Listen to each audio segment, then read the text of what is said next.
Dai, passate di qua. Speriamo tocchi a me. Vi prego. Ragazzo, lo sai che io sono qui da ben 90 anni? Sì, lo sanno tutti ormai.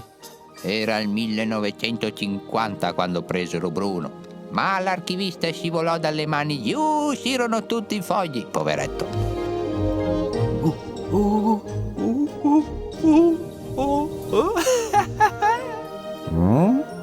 Si parte! Ehi giovane, dove vai?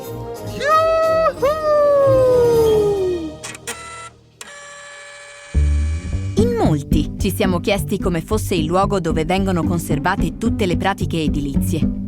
Qui siamo a Massalombarda e l'archivio è fatto più o meno così. L'assortimento è considerevolmente vasto. Alcuni documenti risalgono persino agli anni 30. Presente! Vi ho mai detto che... È un sistema affascinante, ma con dei limiti. La carta ha bisogno di chilometri di spazio per essere conservata e, trattandosi di documenti che servono per effettuare interventi sugli edifici, quando devono essere recuperati, i tempi di ricerca sono molto lunghi. Ma tutto questo sta per cambiare con un nuovo progetto che andrà a migliorare l'intero sistema. Il progetto nasce da diverse esigenze, oltre che quella di fornire all'utente esterno appunto il documento in un supporto digitale, dalla necessità anche di offrire e mettere a disposizione dell'utente interno, quindi i tecnici dell'edilizia, i documenti facilmente gestibili, trasmissibili, utilizzabili nel quotidiano, ma anche dalla necessità di andare ad agire sulla logistica dell'archivio di Massalombarda, nel quale sono depositate tutte le pratiche dei 10 fondi archivistici dell'Unione, che sono quindi i 9 dei comuni più quello dell'Unione. Oltre a questo c'è anche la necessità di preservare i documenti, che con il tempo tendono a rovinarsi, rischiando di andare perduti completamente. È chiaro che tale preservazione deve essere fatta seguendo una procedura innovativa e certificata. La soluzione che abbiamo ipotizzato era appunto quella della dematerializzazione massiva di tutti i fondi archivistici, per consentirci quindi di provare a liberare un domani spazio all'interno dell'archivio e quindi dare anche una risposta agli utenti. Sembrerà semplice realizzarlo. Cosa ci vuole? Dovete scansionare qualche documento. In realtà stiamo parlando di milioni di documenti e centinaia di migliaia di pratiche. Alfa 2282, si faccia avanti, prego. Un mare di documenti che richiedono un'intensa attività di scansione, dove occorre essere precisi e attenersi a rigide regole.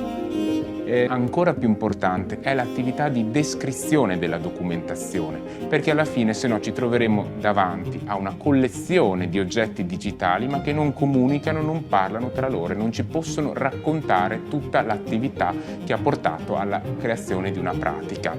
È un processo che parte praticamente dal ritiro dagli scaffali di Massalombarda dei singoli faldoni e delle singole scatole in cui sono contenute le pratiche, che prevede la lavorazione puntuale, la raccolta di una serie di metadati che abbiamo stabilito nella fase iniziale del progetto, che poi prevede un versamento anche al polo archivistico regionale per dare ulteriore certezza di conservazione della documentazione e che finisce, come abbiamo detto, con una certificazione da parte del pubblico ufficiale che è stato nominato per questo progetto. È un progetto importante che ha coinvolto anche in prima persona il personale stesso dell'amministrativo e di questo servizio dell'edilizia privata, il quale anche più volte fisicamente si è recato a Fiano Romano per appunto la verifica, il controllo di queste pratiche e del processo di dematerializzazione che era in corso. Alla fine abbiamo ottenuto circa 12.200.000 pagine fotocopiate, posso dirlo, dematerializzate. Questo ci permetterà di ridurre i tempi di accesso agli atti da 30-40 giorni a 5 giorni. Al di là dell'aspetto di scansione e identificazione di ciascun documento, il tavolo di lavoro si è dovuto occupare di come digitalizzare la procedura di accesso agli atti. Un tema delicato, dove il team di esperti ha ideato una piattaforma di facile navigazione e utilizzo per tutte le tipologie di utenti. Tutte queste integrazioni ci portano infine ad avere un processo interamente digitale, perché il cittadino, il professionista o l'intermediario che sia può fare la sua richiesta di accesso agli atti direttamente da un portale web e ottenere indietro tutta la documentazione che ha richiesto sullo stesso portale web in una specifica area riservata, dove potrà scaricare addirittura tutti i documenti. Trasformazione di Alfa 2282 in 3, 2, 1, flash.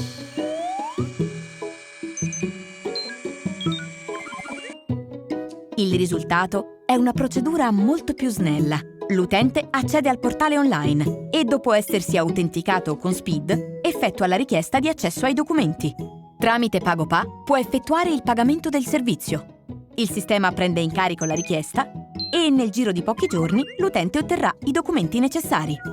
Quando riusciamo a chiudere tutto questo cerchio, noi otteniamo una serie di informazioni e una serie di vantaggi. La possibilità di avere un dato facilmente gestibile, quindi anche con un ridotto impatto sull'ambiente, meno movimentazione di mezzi per recuperare i documenti, meno carta stampata, meno fotocopie, meno toner consumato e di conseguenza un dato anche molto più smart, più snello, più facile da utilizzare nel quotidiano, più facile da condividere e eventualmente anche non nella solita logica, no, della trasmissione magari tramite PEC, ma addirittura anche con strumenti di collaborazione e di interoperabilità fra amministrazioni piuttosto che fra pubblica amministrazione e cittadino. E l'ultimo, ma non ultimo, vantaggio è quello di poi poterle vedere addirittura localizzate sul territorio stesso attraverso una specifica cartografia. Archivi in Movimento è una grande conquista in ambito di transizione digitale e si colloca fra i primi progetti a livello italiano ad aver apportato un'innovazione così radicale. Un risultato conquistato seguendo una visione di trasversalità che ha messo in gioco competenze differenti.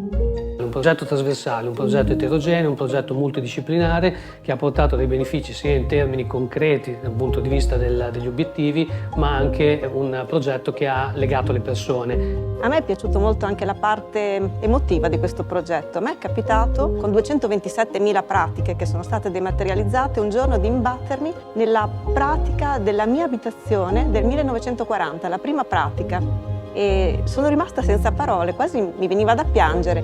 Ho visto un documento del 1940 su una carta giallina che si stava distruggendo e improvvisamente è stato dematerializzato e quindi io spero che rimarrà così per sempre. È stato bello.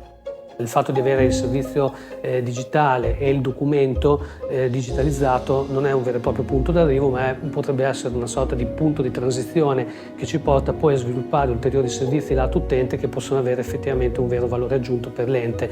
Quindi è un progetto molto innovativo. Il nostro viaggio nel mondo degli archivi termina qui. Sono tante le storie raccontate dal team di lavoro e dagli archivisti che con passione e professionalità portano avanti questo progetto. Questo è solo il primo passo. Chissà dove ci porteranno le prossime sfide.